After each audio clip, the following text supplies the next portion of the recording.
அவங்க காட்டுற அந்த காட்சிகள் எல்லாமே வந்து பார்த்தீங்கன்னா நிஜமாவே வந்து ரொம்ப ரியலிஸ்டிக்காக எடுக்கக்கூடிய இந்த வெற்றி படங்களே மிஞ்சிரும் போல இருக்குது. அந்தளவுக்கு கொலைகள்லாம் வந்து நடந்துட்டுருக்கு.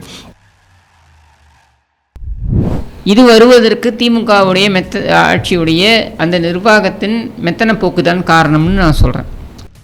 அப்படின்றத நம்மளுக்கு அமைச்சருக்கே கூட நடக்கலாம் இல்லையா? அதைத்தான் சொல்கிறேன் நான். சரி, இப்போ நீங்கள் சட்டம் ஒழுங்கு அப்படின்றது என்ன? ஆம்ஸ்ட்ராங் கொலைக்கு அப்புறம், ஆம்ஸ்ட்ராங் கொலைக்கு முன்னாடி நாள் வரைக்கும் கூட கொலை நடந்துட்டு இருக்கு. நீங்கள் சொன்ன மாதிரி அமைச்சர் ரகுபதி சொன்ன மாதிரி எல்லா காலகட்டங்களிலும் கொலை நடந்து தான் இருக்கு. அப்போ இங்கே சட்டம் ஒழுங்கு மீதான மரியாதை என்பது முற்றிலுமாக குறைந்து விட்டது அப்படின்றதான் இது பிரதிபலிக்குது. தமிழ்நாட்டில் அரசியல் கொலை அப்படிங்கிற பேட்டர்ன் கொஞ்சம் அதிகமாயிருச்சோ, அப்படிங்கிற அந்த கலாச்சாரம் அதிகமாயிருச்சோ அப்படின்னு தான் தோணும். அப்படி அதிகமாக இருப்பதாக மீடியா காமிக்குதுன்னே வச்சுப்போம். சரி, மீடியாவுக்கு எப்பவுமே ஒரு பழக்கம் உண்டு, நியாயமா அப்படியே பேசுவோம். ஒரு சம்பவம் பொதுவாக வந்து எம்பிக்கள் எம்எல்ஏக்கள் எல்லாம் வந்து கடத்துவாங்க, டூர் கூப்பிட்டு போவாங்க. அதே மாதிரி ஒரு நிகழ்வு வந்து பார்த்தீங்கன்னா காஞ்சிபுரமில் வந்து நடந்திருக்கு. மேயர் அவங்களோட விவகாரத்தில் வந்து என்ன நடந்துட்டுருக்கு, அதே ஒரு ஃபார்முலா, அதே ஒரு டெக்னிக்கை கவுன்சிலர்கள்லாம் வந்து டூர் கூட்டு போய் கடத்திட்டாங்க. அதை வந்து கவனிச்சிட்டு இருக்கீங்களா, என்ன நடக்குது அப்படிங்கிறது? ஒரு வாரம் வந்து இவங்கெல்லாம் டூர் போனதுனால. வணக்கம் இடம்பலம் நேயர்களே. இன்று தமிழ்நாட்டில் வந்து பார்த்தீங்கன்னா எல்லா கட்சிகளுமே சேர்ந்து திமுகவை சொல்லக்கூடிய ஒரு விஷயம் என்ன அப்படின்னா, சினிமாவில் கூட நாங்கள் பார்த்ததில்லை, அந்த அளவுக்கு பதபதைக்கும் விஷயங்கள்லாம் நடந்துட்டுருக்கு அப்படிங்கிறது தான். ஒரு நாட்டில் வந்து கொலை நடக்கிறது அப்படிங்கிறது வந்து இந்த நாட்டில் தான் நடக்குது, இந்த ஆட்சியில் தான் நடக்குதுன்னு சொல்லிட்டு நம்ம வந்து ஒரு பிராக்கெட் போட்டு சொல்லிட முடியாது. எல்லா விதமான குற்றங்களும் எல்லா காலகட்டங்களும் நடந்துட்டு தான் இருக்கும் மனிதர்கள் வாழ்கிற இடத்துல. ஆனால் இப்போது இந்த அளவுக்கு அதிகமாக நடக்கிறதுக்கான காரணம் என்ன? ஏன்னா ஒரே நாளில் 6 கொலைகள் நடந்திருக்கு. வெவ்வேறு கட்சிகளை சேர்ந்த நிர்வாகிகள் வந்து கொடூரமாக படுகொலை செய்யப்பட்டிருக்காங்க. ஒரு சமூக கொலையும் வந்து நடந்திருக்கு. அதாவது பார்த்தீங்கன்னா ஒரு காதல் கொலையும் நடந்திருக்கு அப்படின்னு சொல்லலாம். இது மட்டும் இல்லாமல் பட்ட பகல்லே வந்து ஒரு கடத்தல் நடந்திருக்கு. இந்த மாதிரி விஷயங்கள்லாம் ஒரே நாளில் நடக்கிறப்போ அதை நம்ம வந்து ஈஸியாக கடந்து போயிட முடியாது. அது மட்டும் இல்லாமல் இன்னும் சில முக்கிய பிரச்சனைகள் பற்றி கிஷோர் கே சாமிகிட்ட கேள்வி எழுப்புறோம். வணக்கம். ஸோ சினிமா பார்க்குற மாதிரி இருந்துச்சு. நியூஸ் அதிகமாக நீங்கள் ட்விட்டரில் ஃபாலோ பண்ணுவீங்க. எனக்கு நியூஸ் சேனல் வந்து பாட்டு ஓடிட்டே இருந்து பார்த்து பழக்கம். அவங்க காட்டுற அந்த காட்சிகள் எல்லாமே வந்து பார்த்திங்கன்னா நிஜமாவே வந்து ரொம்ப ரியலிஸ்டிக்காக எடுக்கக்கூடிய இந்த வெற்றி படங்களே மிஞ்சிரும் போல இருக்குது. அந்தளவுக்கு கொலைகள்லாம் வந்து நடந்துகிட்ருக்கு. ஒரு விஷயம் நம்ம சொல்லி ஆகணும். ஒரு பொதுவாக இருக்கிற போக்கில் அடிச்சு விடுற மாதிரி வந்து பார்த்திங்கன்னா திமுக ஆட்சியில் தான் இது நடக்குது அப்படிங்கிற மாதிரி நான் சொல்ல விரும்பல. ஆனால் எனக்கு நிஜமாக க்யூரியஸாக இருக்குது, ஏன் இந்த ஆட்சியில் இப்போது இந்த காலகட்டங்களில் இது அதிகமாக நடக்குது? ஒரே நாளில் கட்சியை சேர்ந்த பல பிரமுகர்கள் வந்து வெட்டி சாய்க்கப்பட்டிருக்காங்க. இது வந்து அரசியல் கொலைகள் அப்படின்னு சொல்லுவோம். 2 விஷயம் இருக்குது இதில். அரசியல் காரணங்களுக்காக கொலை செய்யப்படுவது, இல்லை தனிப்பட்ட விரோதங்களுக்காக கொலை செய்யப்படுவது.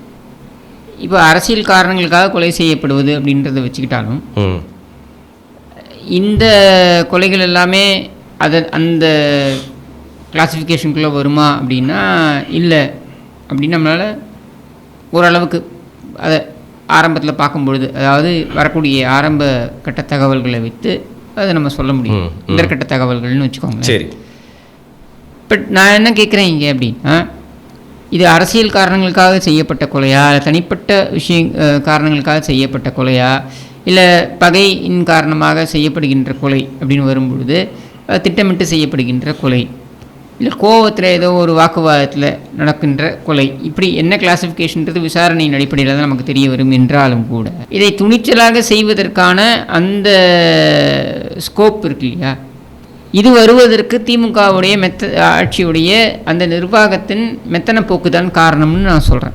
இப்போது ஒரு கொலை ஒரு இடத்துல நடக்குது அப்படின்னா நம்ம நேரடியாக முதலமைச்சர் தான் இதுக்கு காரணம்னு சொல்ல முடியாது. அது பைத்தியகாரத்தனமான ஒரு குற்றச்சாட்டு. அல்லது திமுக தான் காரணம்னு நம்ம சொல்ல முடியாது, அதுவும் பைத்தியகாரத்தனமான குற்றச்சாட்டு என்னை பொறுத்த வரைக்கும்.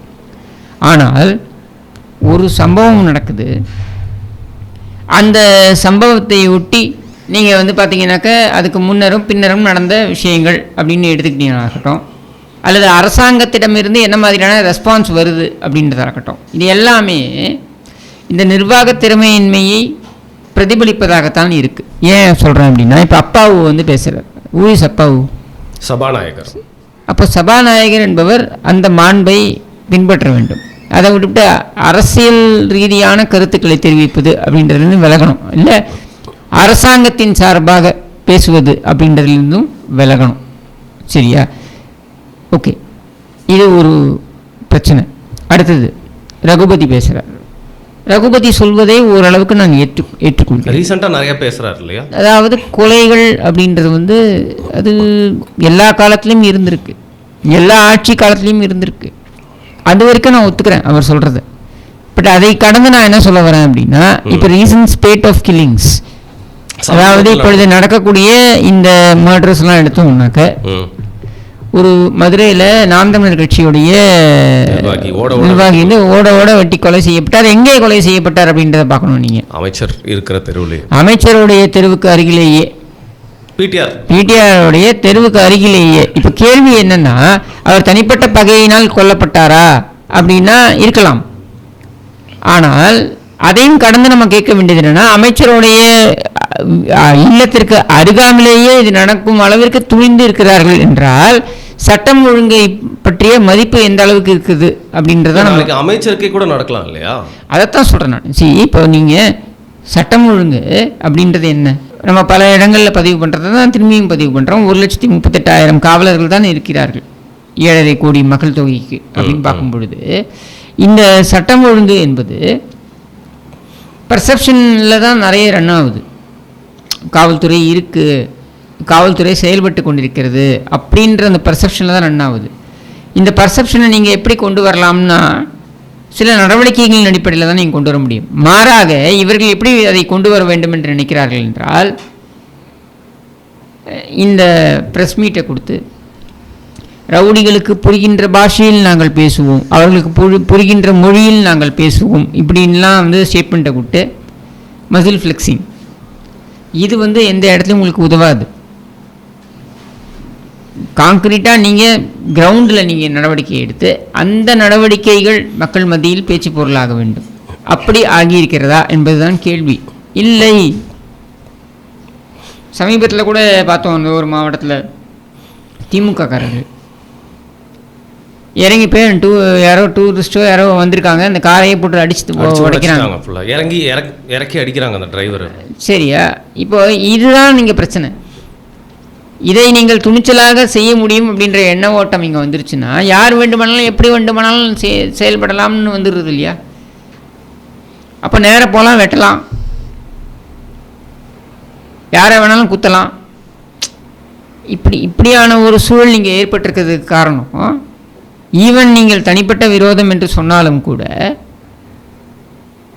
மூல காரணம்னு எடுத்துக்கிட்டிங்கனாக்க இந்த எண்ண ஓட்டம் வந்தது தான். இந்த எண்ண ஓட்டம் ஏன் வருகிறது? இந்த அரசாங்கம் செயல்படாமல் இருப்பதனால்தான்.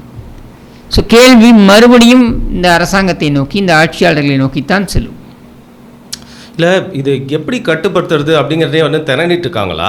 இல்லை இந்த திமுக ஆட்சியில் வந்து பார்த்திங்கன்னா இதெல்லாம் நடக்கிறது அப்படிங்கிறது வந்து ஒரு பெரிய பிரச்சனை இல்லைன்னு நினைக்கிறாங்களா? ஏன்னா ஆம்ஸ்ட்ராங் கொலைக்கு அப்புறம், ஆம்ஸ்ட்ராங் கொலைக்கு முன்னாடி நாள் வரைக்கும் கூட கொலை நடந்துட்டு இருக்கு. நீங்கள் சொன்ன மாதிரி, அமைச்சர் ரகுபதி சொன்ன மாதிரி எல்லா காலகட்டங்களிலும் கொலை நடந்து தான் இருக்குது. ஆனால் இந்த ஆம்ஸ்ட்ராங் கொலைக்கு அப்புறம் வந்து பார்த்திங்கன்னா கொஞ்ச நாள் எல்லாருமே நியூஸ் மீடியா கவர் பண்ணுறது கொலைன்றது இன்னும் அதிகமாக வந்து காமிப்பாங்க. ஆனால் நடக்கிற அந்த நம்பர்ஸை வச்சு பார்க்குறப்போ எங்கே அரசாங்கம் கோட்டை விடுறாங்க அப்படின்னு தான் வந்து தெரியவே இல்லை. நாட் அபவுட் நம்பர்ஸ் அலோன் வரும்.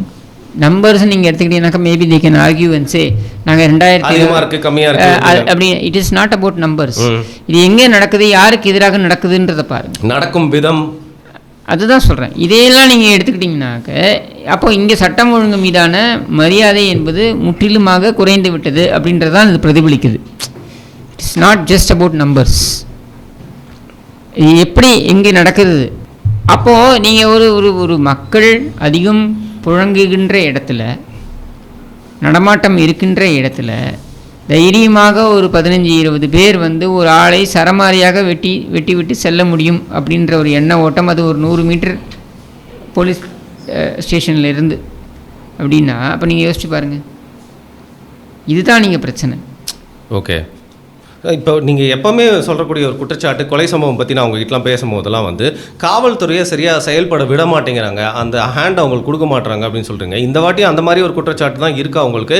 இல்லை ஒரு மெத்தனை போக்கு அப்படின்னு நீங்கள் நினைக்கிறீங்களா? டைட் பண்ண மாட்டேங்கிறீங்களா? மெத்தனை போக்குன்றதை விட நீங்கள் என்ன மாதிரியான மெசேஜ், பாடி லாங்குவேஜ் நீங்கள் அனுப்புறீங்கன்னு இருக்குல்ல. காவல்துறை என்னதான் நீங்கள் காவல்துறை செயல்பட வேண்டும் அப்படின்னு நீங்கள் சொன்னாலும் கூட, செயல்பட வைப்பவர்கள் யார், அவர் செயல்பட வைக்கும் இடத்தில் இருப்பவர்கள் யார் அப்படின்ற கேள்வி வருது இல்லை. அப்போது அங்கே நீங்கள் முதலமைச்சர்கிட்டேருந்தே நான் ஆரம்பிக்கிறேன். ஏன்னா அந்த துறையை அவர் தான் வைத்து கொண்டிருக்கிறார் அப்படின்றனால அவர்கிட்டேருந்தே நான் ஆரம்பிக்கிறேன். உங்களிடமிருந்து அந்த சிக்னல், பாசிட்டிவ் சிக்னல் வரணும். சும்மா உட்காந்துட்டு நான் சர்வாதிகாரியாக மாறுவேன் என்று சொல்வது போதாது. நீங்கள் உண்மையில் அந்த நடைமுறையில் அங்கே எப்படி இதை காவல்துறையை அணுக வேண்டும் என்று நினைக்கிறீர்கள் என்பதனை நீங்கள் முதலில் அவர்களுக்கு தெரியப்படுத்தணும்ல. அந்த மாதிரி எதுவுமே நடக்கலையே.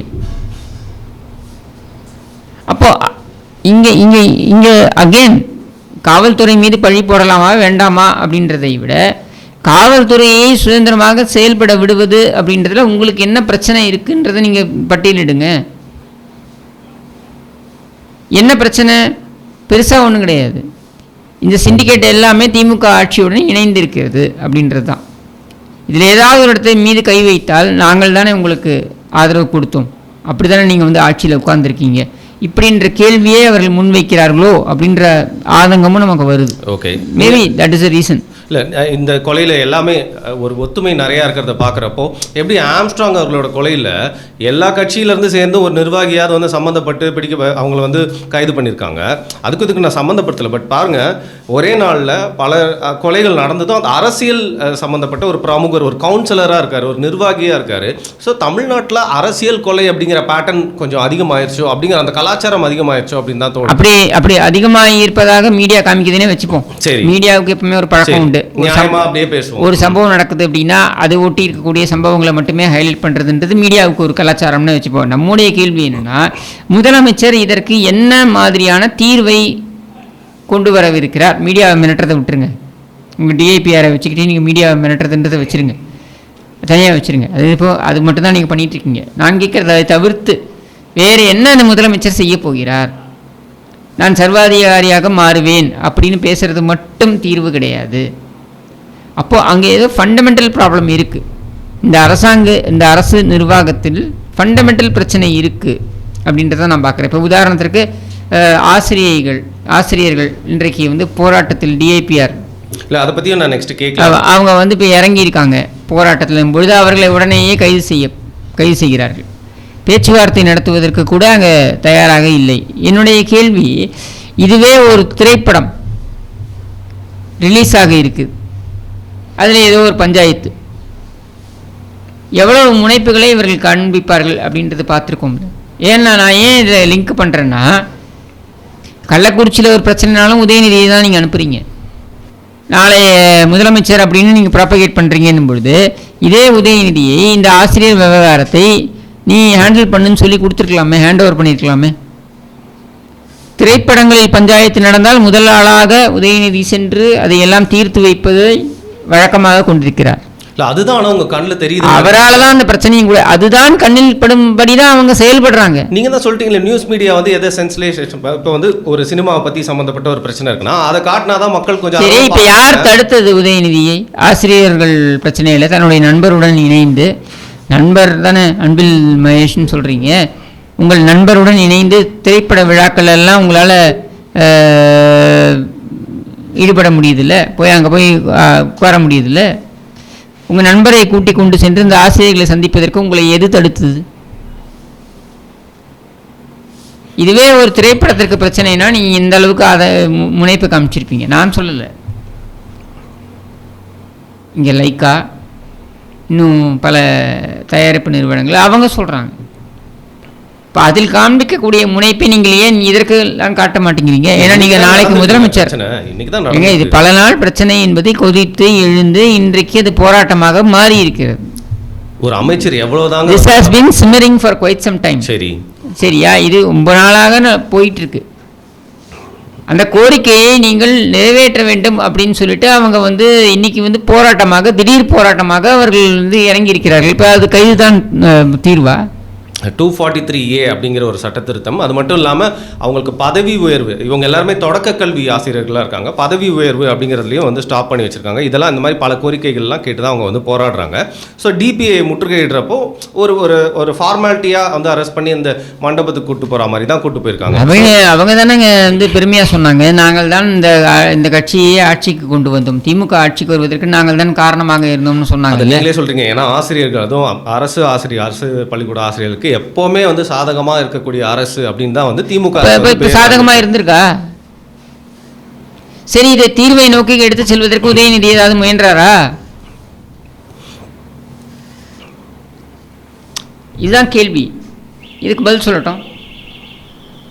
சரி, இன்னைக்கு இந்த பிரச்சனை நடந்திருக்கு. கண்டிப்பாக நீங்கள் சொல்கிற மாதிரி உதயநிதி அவர்களுடைய நண்பர் அன்பில் மகேஷ் பொய்யாமொழி வந்து அந்த துறையை வச்சிருக்கிறதுனால சீக்கிரமாக அதற்கு தீர்வு காணும். இல்லைன்னா தீர்வு காண மாட்டாரா? காணுவாங்க அப்படின்னு அவருடைய நண்பர் இருந்தால் தான் காணுவாரா? நீங்கள் தாங்க நண்பர்னு எடுத்து ஃபஸ்ட்டு பேசுனீங்க. ஆமாம், அது அவர் தானே பெருமையாக பேசுனதுனால தான் நான் பேசுகிறேன். இல்லை, ஒரு இளம் அமைச்சர் அவர் ஆக்டிவ். இளமையோ முதுமையோ அது ஏன் பிரச்சனை இல்லை. நான் கேட்குறது ரொம்ப சிம்பிள். உன்னால் வந்து ஒரு திரைப்பட விழாவில் உன் நண்பரோட சேர்ந்து போக முடியுதுல்ல.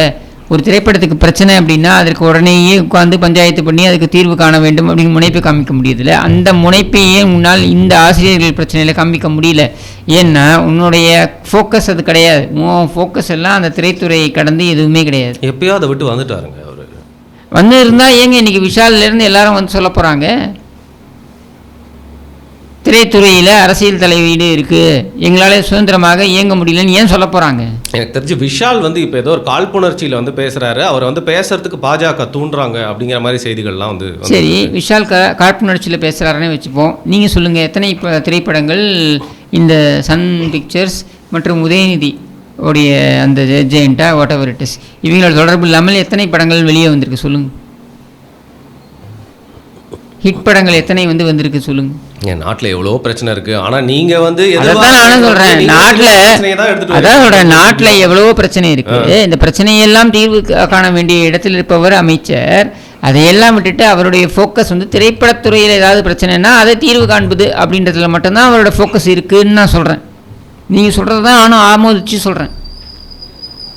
இதைத்தான் நான் அவர்களுக்கும் சொல்கிறேன். நாட்டில் எவ்வளோ பிரச்சனை இருக்குது. இந்த பிரச்சனையெல்லாம் தீர்ப்பதற்காகத்தான் மக்கள், அப்பாவி மக்கள் பாவம் உங்களுக்காக வாக்களித்திருக்கிறார்கள்.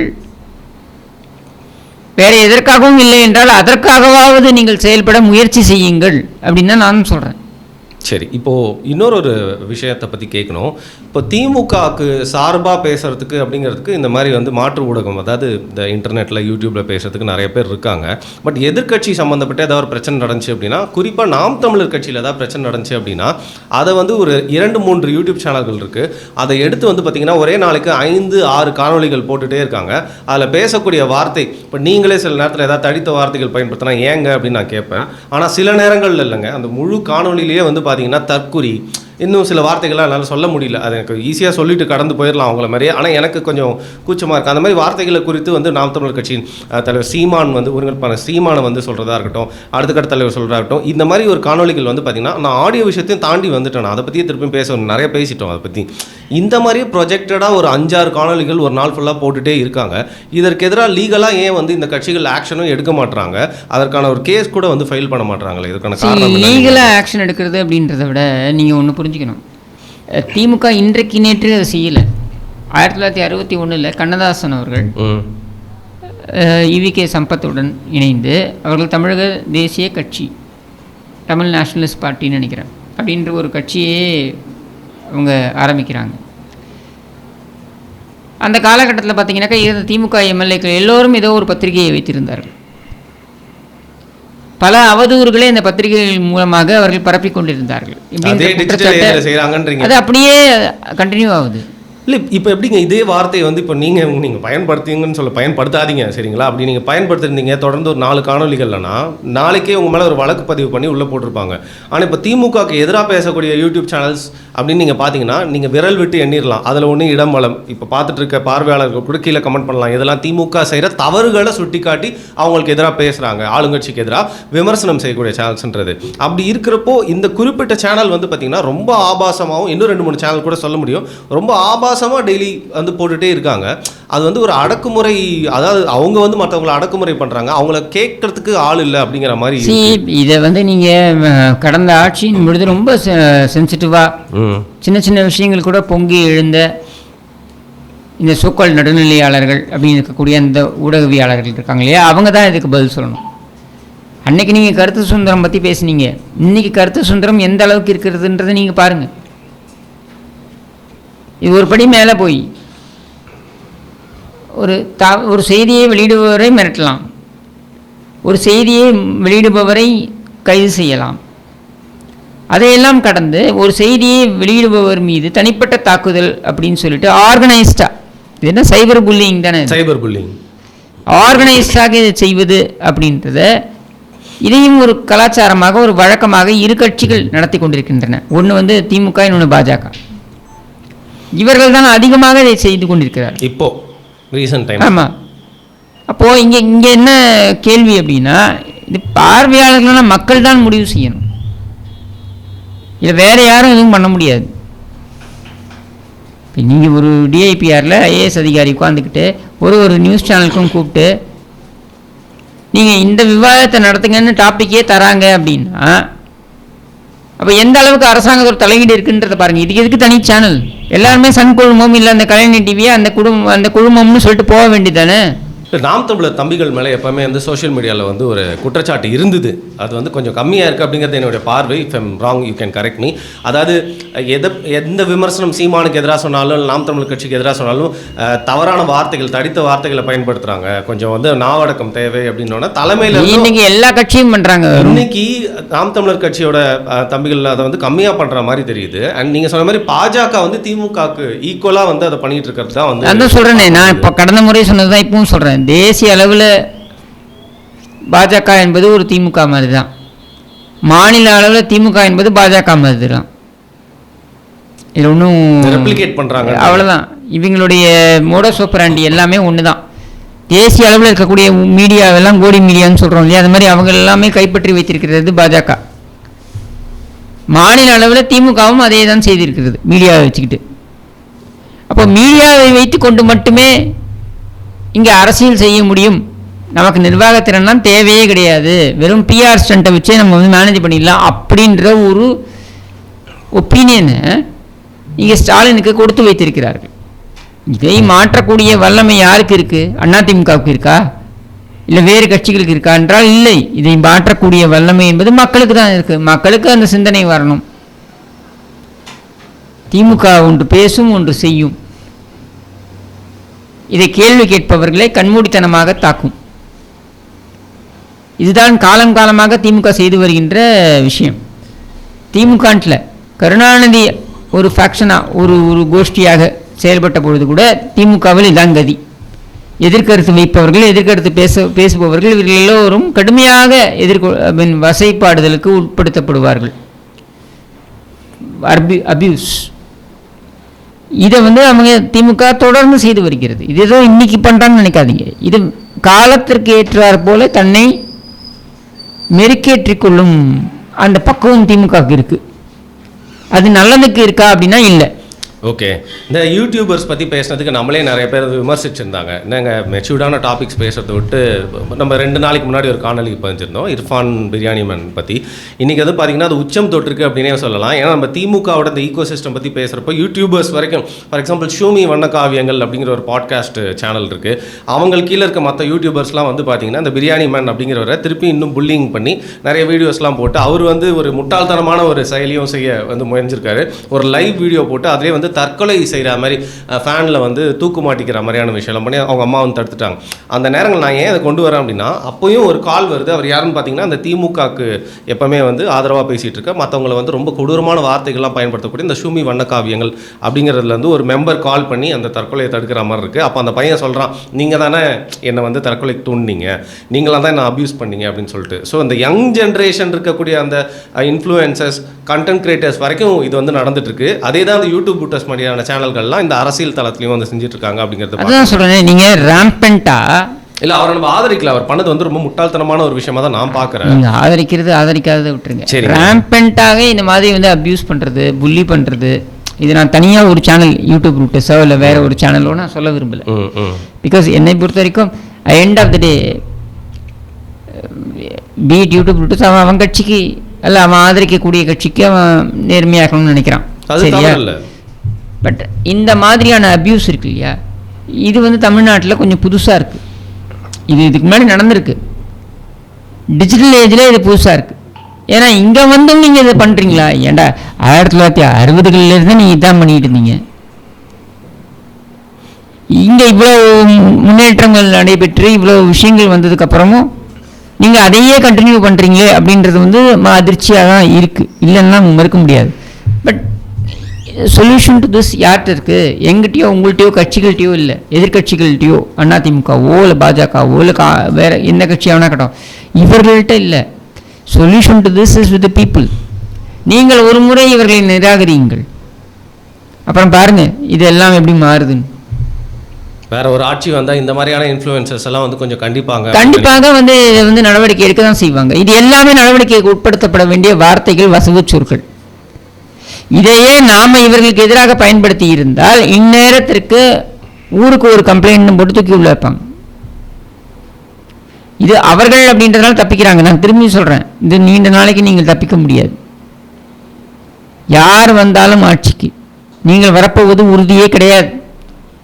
யார் ஆட்சிக்கு வந்தாலும் இது கண்டிப்பாக இது வழக்காக பதிவாகி இது ஒரு பெரிய பிரச்சனைக்கு உங்களை கொண்டு போய் நிறுத்தும் அப்படின்றத இந்த திமுக ஜால்ராக்களுக்கு நான் இப்பொழுதே எச்சரிக்கிறேன். ஓகே, இல்லை எதை பற்றிங்க இப்போ கொலைகள்லாம் நடந்துச்சுன்னு சொல்லலாம், அதை பற்றி யாருமே பேசவே இல்லை.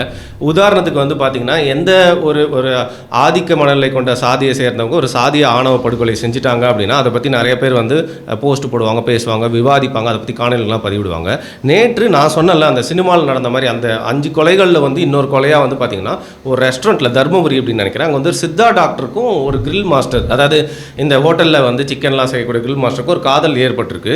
ஸோ அந்த சித்தா டாக்டர் குடும்பத்தை சேர்ந்தவங்க பார்த்தீங்கன்னா ஒரு மாற்று சமூகம், மாற்று மதத்தை சேர்ந்தவர் அப்படிங்கிறதுனால ஒரு ரெஸ்டாரண்ட்டுக்குள்ளேயே புகுந்து 4 பேர் அவர் வந்து ஸ்கெட்ச் போட்டு சினிமாவில் வர மாதிரி கொண்டுடுறாங்க. ஸோ இதையும் பார்த்தீங்கன்னா வந்து பேசவும் மாட்டுறாங்க. பேசுகிறவங்களையும் வந்து பார்த்தீங்கன்னா என்ன நீங்கள் வந்து மதவெறி, சாதி வெறியை தூண்டி விட்டு பேச பார்க்குறீங்களா அப்படின்னு வேற ஒரு முத்திரை குத்த வந்து இல்லை, இது வந்து சாதி ஆணவ கொலைகள் அப்படின்னு சொல்கிறாங்க இல்லையா, இதுவும் அதில் தான் வரணும். ஆனால் அப்படி இதை ஹேண்டில் பண்ண மாட்டுறாங்களே, அதுதான் சொல்கிறேன். இவங்க என்றைக்குமே இரட்டை நிலைப்பாடு தானே இவங்களுக்கு. இது எல்லாருக்குமே பொருந்தும். இது திமுகவுக்கு மட்டும் இல்லை, பாஜகவுக்கும் பொருந்தும். இப்போ உத்தரப்பிரதேசத்தில் பிராமணர்கள் தினம் தினம் தினம் கொல்லப்படுகிறார்கள். அது பேச்சு பொருளாகவே ஆக்கிறதில்லை. இதுவே ஒரு தலித் கொலை செய்யப்பட்டால் எந்த அளவுக்கு அது பேச்சு பொருளாக இருக்கும் அப்படின்றது உங்கள் எல்லாருக்குமே தெரியும். ஒரு ஹத்ரஸ் எப்படி பேசப்பட்டது அப்படின்றது நம்ம எல்லாருக்குமே தெரியும். அது மாதிரி இங்கே தினம் தினம் நடந்து கொண்டிருக்கிறது உத்தரப்பிரதேசத்தில் பிராமணர்களுக்கு எதிராக. இங்கே என்ன பாஜக ஏதாவது அதுக்கு ஏதாவது பேசிச்சா? இத்தனைக்கும் டபுள் இன்ஜின் சர்க்கார், மத்தியிலும் மாநிலத்திலும் அவர்கள் தான் ஆட்சியில் இருக்கிறார்கள் இல்லையா? ஏதாவது பேசியிருக்காங்களா? மாட்டாங்க. அது மாதிரி தான் திமுகவும். இங்கே அவர்களுக்கு சாதகமாக ஒரு விஷயம் உருவாக்க வேண்டும் அல்லது உருவாக வேண்டும் அப்படின்னு அவங்க முடிவு பண்ணிட்டாங்கன்னா அப்பொழுது அவர்கள் எதை வேணாலும் டிஃபெண்ட் பண்ணுவாங்க. அதே அளவிற்கு எதை வேண்டுமானாலும் அப்யூஸ் பண்ணுவாங்க, யாரை வேண்டுமானாலும் அப்யூஸ் பண்ணுவாங்க. இதுதான் அவர்களுடைய மோடஸ் ஆப்பரண்டி அப்படின்றது, அதாவது வழிமுறை. ஓகே, அப்போ இந்த வழிமுறையிலிருந்து இந்த சொசைட்டி மாறப்போகிறதா அப்படின்ற கேள்வி வருது. எவ்வளோ நாளைக்கு இதுலேயே நீங்கள் வந்து வாழ்ந்துகிட்டு இருக்க போகிறோம்? எவ்வளோ நாளைக்கு இந்த மாதிரி இவங்க வந்து ஹிப்னடைஸ் தான் இது, மக்களை ஹிப்னடைஸ் செய்து வைத்திருப்பது தான் இது. ஒரு மாய்மாலம். நாங்கள் முடிவு செய்யும் பொழுது நீங்கள் கோவப்பட வேண்டும், நாங்கள் முடிவு செய்யும் பொழுது நீங்கள் உணர்ச்சி வயப்பட வேண்டும், நாங்கள் முடிவு செய்யும் பொழுது நீங்கள் மகிழ்ச்சியாக இருக்க வேண்டும், நீங்களாக எதுவும் சிந்தித்து விடக்கூடாது அப்படின்றது தான் இதோடைய பேசிக்ஸு. ஓகே, ஸோ கடைசியாக ஒரு விஷயம் வந்து கேட்கணும்னு நினைக்கிறேன். பொதுவாக வந்து எம்பிக்கள், எம்எல்ஏக்கள் எல்லாம் வந்து கடத்துவாங்க, டூர் கூப்பிட்டு போவாங்க. அதே மாதிரி ஒரு நிகழ்வு வந்து பார்த்திங்கன்னா காஞ்சிபுரமில் வந்து நடந்திருக்கு. மேயர் அவங்களோட விவகாரத்தில் வந்து என்ன நடந்துட்டுருக்கு, அதே ஒரு ஃபார்முலா, அதே ஒரு டெக்னிக்கு கவுன்சிலர்கள்லாம் வந்து டூர் கூட்டு போய் கடத்திட்டாங்க. அதை வந்து கவனிச்சிட்டு இருக்கீங்களா, என்ன நடக்குது அப்படிங்கிறது? ஒரு வாரம் வந்து இவங்கெல்லாம் டூர் போனதுனால அங்கே இருக்கிற லோக்கல் மக்கள் மகிழ்ச்சியாக இருக்கிறார்கள். ஏன் அப்படின்னா இவங்க பிரச்சனை இல்லை. இல்லைன்னா இவங்க இந்த கவுன்சிலர் புருஷன்கள் இவங்களோட டார்ச்சர் என்பது தினம் தினம் நடந்து கொண்டிருக்கின்ற விஷயம். அது இப்போ கிடையாது அப்படின்னு ஒரு வாரம். மற்றபடி வேறு என்ன இருக்குது இதில்? நீங்கள் கடத்திட்டு கூப்பிட்டு போகிறீங்க, வெளில இங்கே கூப்பிட்டு போயிட்டு திருப்பி கூப்பிட்டு வர போகிறீங்க. அதுக்குள்ளே அவங்க இன்றைக்கி அறிவிச்சிட்டாங்க நம்பிக்கையில்லா தீர்மானத்திற்கு அந்த எம்எல்ஏக்கள் அந்த கவுன்சிலர்கள் ஆஜராகாத காரணத்தினால் மேயருக்கு எதிரான நம்பிக்கையில்லா தீர்மானம் கைவிடப்படுகிறது அப்படின்ட்டு. எனக்கு தெரிந்து இன்னொரு 6 மாதத்துக்கு கொண்டு வர முடியாதுன்னு நினைக்கிறேன். ஸோ அது வரைக்கும் சர்வே பண்ணிட்டாங்க, இவ்வளவு தான். மற்றபடி இந்த கவுன்சிலர்கள் அது சென்னையாக இருக்கட்டும், இல்லை அவுட்ஸ்கர்ட்ஸாக இருக்கட்டும், எந்த மாவட்டம் ஓனாக இருக்கட்டும், இவர்களுடைய அட்டகாசம் என்பது அதிகரித்து கொண்டே வருகிறதுன்றது தான் மக்களுடைய கம்ப்ளைண்ட்டு. அதை பற்றிலாம் இவர்கள் கவலைப்பட போவதில்லை. டிசம்பரில் உள்ளாட்சி தேர்தல் வரப்போகுது. இந்த உள்ளாட்சி தேர்தல் என்பது திமுக ஆட்சியில் எப்படி நடக்கும்ன்றது நம்ம எல்லாருக்குமே தெரியும். 2006 2011 நம்ம பார்த்துருக்கோம். சரியா? அதையும் வைத்து மக்கள் எங்களை ஆமோதித்து விட்டார்கள் அப்படின்னு சொல்லி இவங்க கூப்பாடு போட போகிறார்கள். மொத்தத்தில் இதற்கான தீர்வு என்பது எங்கே வரும் என்றால், சட்டமன்ற பொதுத் தேர்தல் 2026 சட்டமன்ற பொதுத் தேர்தல் என்று வரும்பொழுது அங்குதான் மக்கள் தீர்க்கமான முடிவு எடுப்பார்கள் என்று நான் நம்புறேன். இல்லை, நீங்கள் சொன்னீங்க எப்படி நடக்கணும் உங்களுக்கு தெரியும்னு சொல்லிட்டீங்க. ஸோ அதில் வந்து ஒருவேளை திமுக வெற்றி பெறுறாங்க ஒரு பெரும்பான்மை அப்படின்னு வச்சுக்கோங்க உள்ளாட்சி தேர்தலில், அதை காட்டி வந்து திமுக மேலே இருக்கிற இன்னும் ஆதரவு தான் இருக்குன்னு அடுத்த தேர்தலில் திமுக வெற்றி பெற வாய்ப்பு. அதை தான் சொல்கிறேன். ரெண்டு விதமான குரூப் வந்து இறக்கி விடப்பட்டிருக்கிறார். ஒன்று என்ன அப்படின்னா, இது பலம் பொருந்திய கூட்டணி, அதனால் நியூமரிக்கலி இது பலம் பொருந்தி இருக்கிறது என்பதனால இது வெற்றி பெற்றுவிடும் அப்படின்னு ஒரு பரப்புரையை கொண்டு போனோம். அதனால் வந்து பிரதான எதிர்க்கட்சியாக இருக்கக்கூடிய அதிமுக உறுப்பினர்கள் உட்பட அனைவரும், எதிர்க்கட்சி வரிசையில் இருக்கக்கூடிய அனைவரும் சோர்வடைய வேண்டும். இது ஒரு டெக்னிக்கு. ரெண்டாவது என்ன அப்படின்னா, இந்த ஆட்சியுடைய அவலங்களை எல்லாம் மறைத்துவிட்டு இந்த ஆட்சி ஏதோ மிகப்பெரிய நன்மைகளை செய்து கொண்டிருக்கிறது என்பது போல ப்ரபகேஷன், சித்தரிப்பதற்கு இது இன்னொரு டெக்னிக். இதை இரண்டதுக்குமே இவர்கள் கையில் எடுத்திருப்பது என்ன? Media, social media. இதை இரண்டையும் இவர்கள் கையில் எடுத்து இதில் நாங்கள் டாமினேட் செய்கிறோம் அப்படின்றத வைத்து தான் அவங்க செயல்பட்டுக்கிட்டு இருக்காங்க. மற்றபடி இது என்ன ஆட்சியாக நடக்குது, இல்லை நிர்வாகமாக நடக்குது, ஒன்றும் கிடையாது.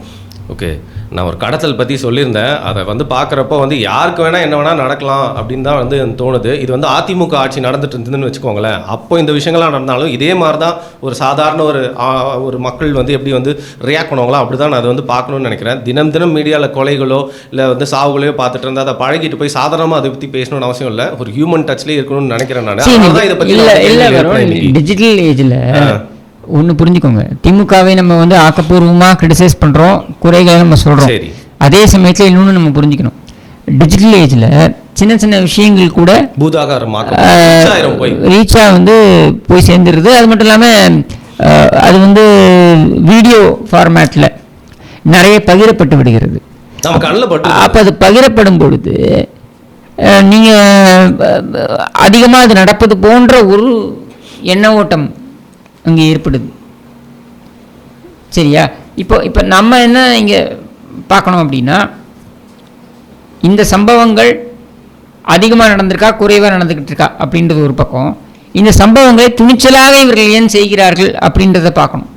துணிச்சலாக அவர்கள் செய்கிறார்கள் அப்படின்னு இருக்குது அப்படின்னா அப்போது அது டேஞ்சரஸ்.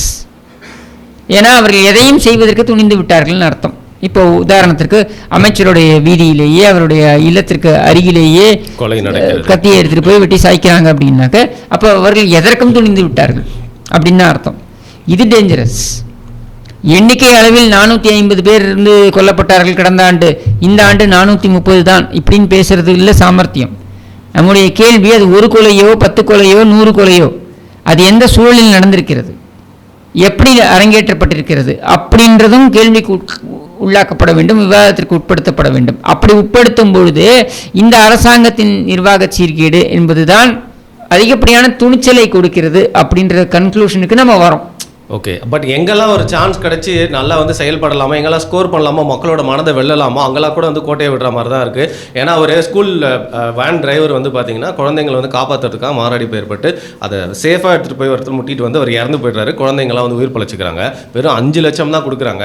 அந்த நேரத்தில் ஒரு 15 லட்சம் இல்லை ஒரு 10 லட்சம் கொடுத்துருந்தா சாராயம் குடித்து இறந்தவர்களோட குடும்பத்துக்கு அவங்க செஞ்ச நிவாரண உதவியோட அதிகமாக இவர் வந்து கௌரவிச்சிருக்கணும் அப்படின்னு தான் எல்லா தரப்பினருமே வந்து ஒரு கருத்தை சொல்லியிருந்தாங்க. ஸோ இந்த மாதிரி எங்கெல்லாம் ஸ்கோர் பண்ணுமோ, எங்கெல்லாம் சரியா வந்து செயல்படணுமோ அங்கெல்லாம் கூட வந்து கோட்டையை விட்டுறாங்க இந்த கவர்மெண்ட் அப்படின்னு தான் வந்து தோணும்.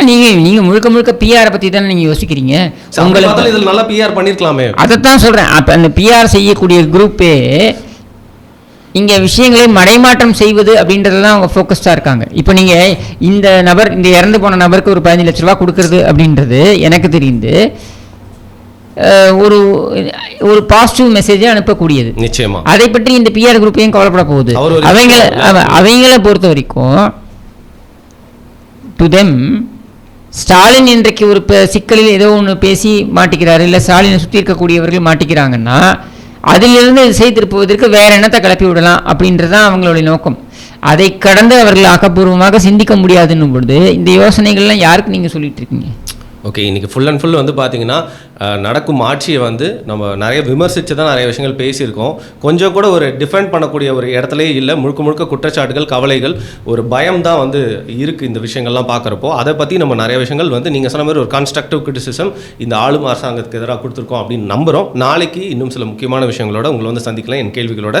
இன்றைக்கி பதில்களுக்கு நன்றி.